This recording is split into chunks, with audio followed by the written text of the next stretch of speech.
Thank you very much, Oliver. I'm hoping that my paper can pick up on some of the themes from Peter Hallward's paper from day one, and also from Kirsty Alexander's paper this morning. Ever since Plato's prisoner was first liberated from his irons, emerging from his crepuscular cave into the blinding light of the noonday sun, truth and freedom have enjoyed a largely unbroken intimacy in the Western tradition. To know the truth is to experience, in Plato's terms, release and healing from these bonds and this folly. It is to be emancipated from illusion and deception, admixture and imitation. And conversely, to be liberated is to embrace the truth that, as the Apostle Paul says, will set you free. But what if this idea of emancipation and truth, this simple unidirectional movement from slavery and ignorance on the one hand to freedom and knowledge on the other hand, what if that is itself an illusion? What if it's an illusion that in our own day is confounding attempts adequately to address the greatest problem that we or any previous generation have faced, namely the climate crisis? These are questions raised by two thinkers who in recent decades have laid down a challenge. It's a challenge to rethink our understanding of truth and of liberty. And these two thinkers are Michel Serres and Bruno Latour. In debunking dominant conceptions of emancipation and truth and their complicity in what we might call the emancipatory enlightenment complex, Serres and Latour lead us towards a new concept of truth, and necessarily, therefore, also a correspondingly innovative understanding of freedom. An understanding that can't be contained within the common schemata of positive and negative liberty. So what I want to try and do in this paper is briefly sketch how and why these two thinkers lead us to such dramatic conclusions. And for the first time, I think, draw together their powerful contributions to the much needed task of rethinking how modernity's emancipatory enlightenment complex might be dismantled. And this represents a small contribution to a great task, the task of charting our emergence from modernity and providing an adequate theoretical basis upon which to address today's ecological imperatives. In the postmodern condition and elsewhere, Jean-François Lyotard argues that the West can be understood in part by what he calls the emancipation narrative.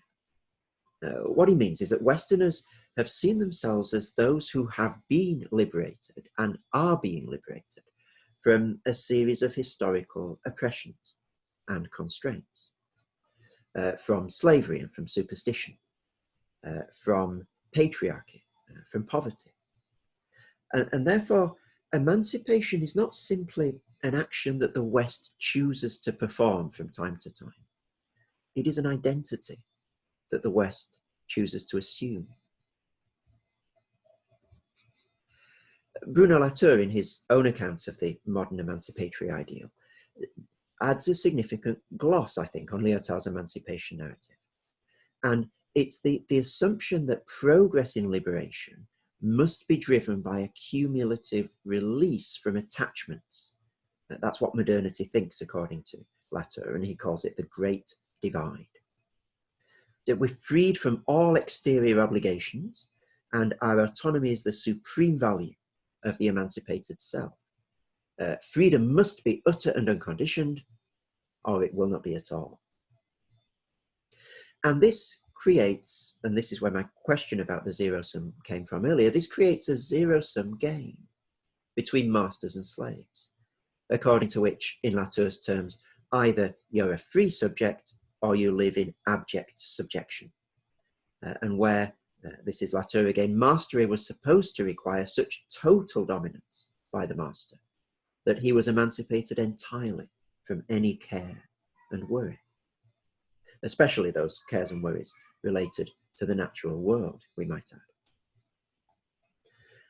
And the ideal of freedom here, the only true freedom, is understood as independence from any obligation, any dependency, any constraint.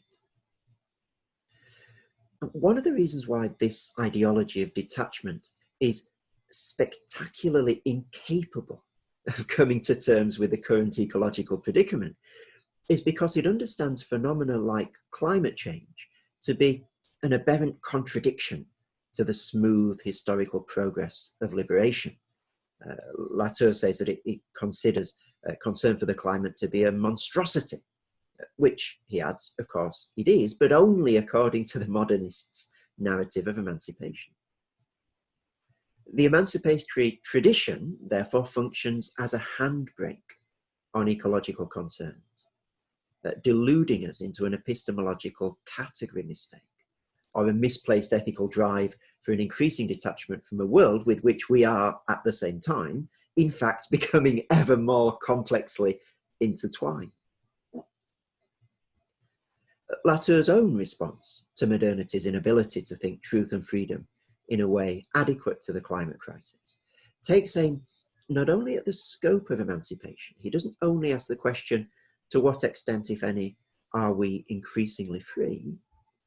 But he also takes aim at the deeper assumption that any answer to that first question is necessarily plotted on a linear scale, running from ignorance and slavery on the one side to knowledge and emancipation on the other. It requires, for Latour, that we break with this bipolar model, and we introduce in what, in Down to Earth, he calls a third attractor. We could think of it as a third paradigm or a third ideal, third way of thinking about our relationship with the world.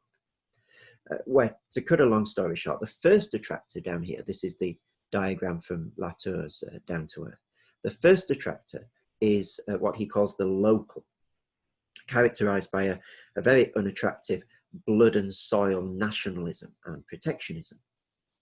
And the second attractor, up here, is characterized, is called the global, and is characterized for Latour by an equally unappealing, abstract, anemic, sterilized scientific universality.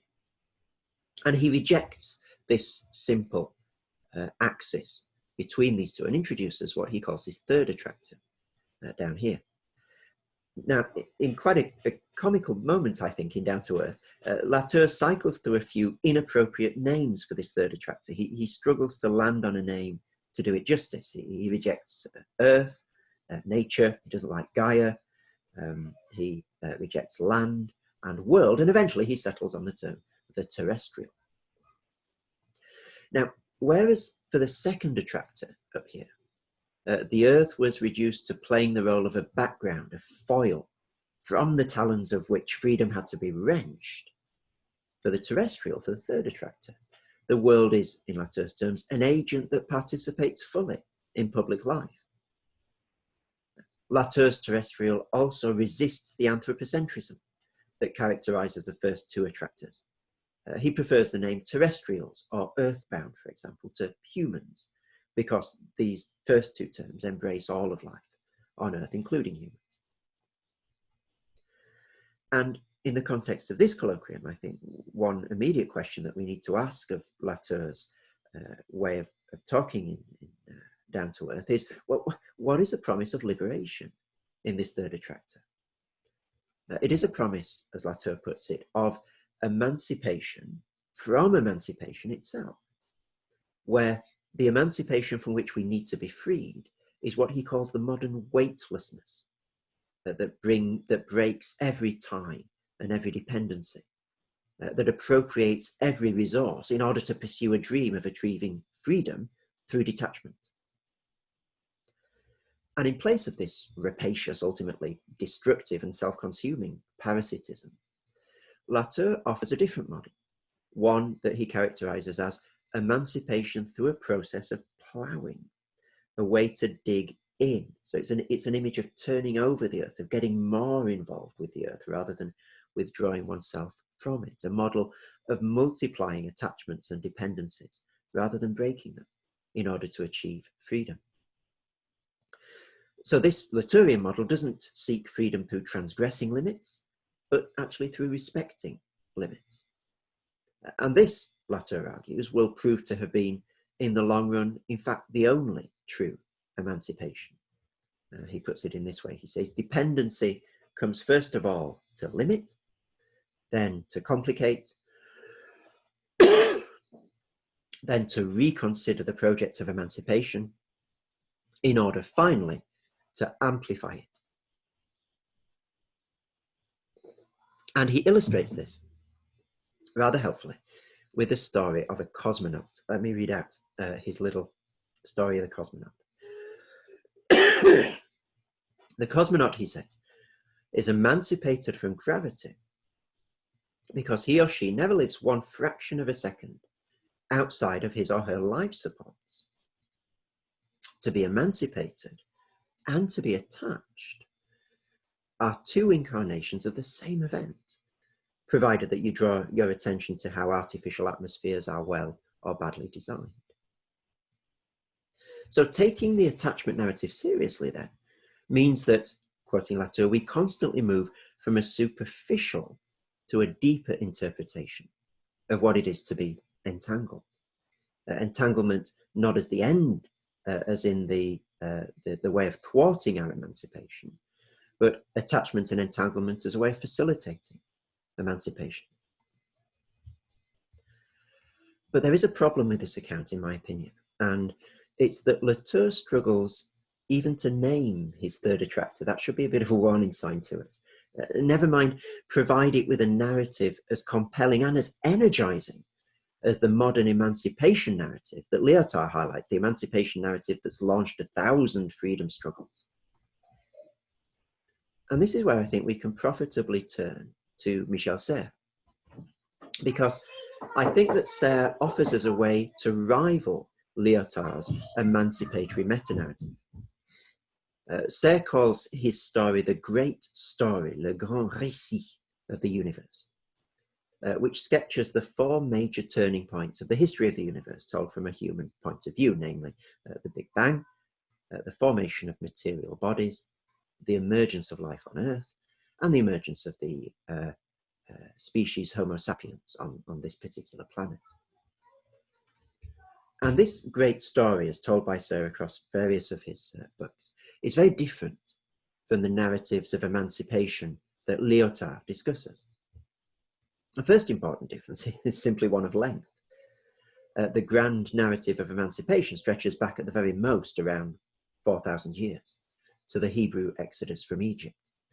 But Serres' great story begins some 16 billion years ago, at the birth of the universe. And this difference of orders of magnitude completely changes the relationship between cultural history and natural history. It recasts cultural history as a very recent interloper, as in fact a systematic forgetting of, in Serres' terms, all the things of the world and their own history, akin to the First Nations histories being forgotten by conquering colonizers. Secondly, whereas Lyotard's grand narratives are meta-narratives, Serres' great story is part of the world that it describes. It emerges within rather than being projected onto the world from beyond it. And in this respect, I think it's more appropriate to call it a meso-narrative than a meta-narrative. Thirdly, the temporality of the great story is much more complex than the simple linear progression from slavery to freedom, from ignorance to knowledge, that characterizes the grand narrative that Lyotard describes. Serres, in fact, identifies three different but interrelated temporalities in the great story, which can be further divided in various subtle ways in various of his books.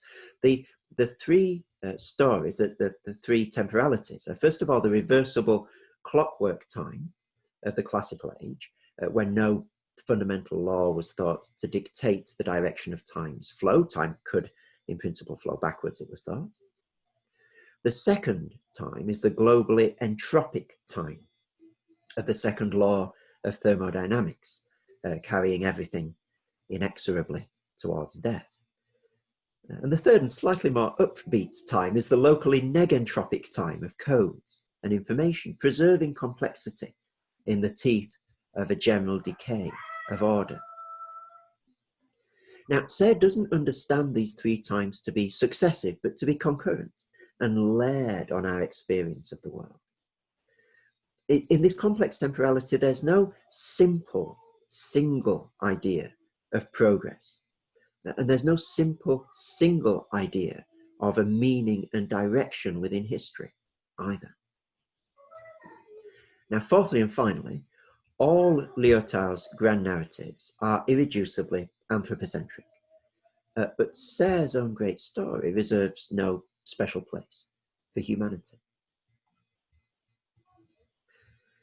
Now, given this rejection of the simple linear narrative leading from incarceration to liberation, leading from ignorance to knowledge, can we say that Serres' great story is in fact an emancipation narrative?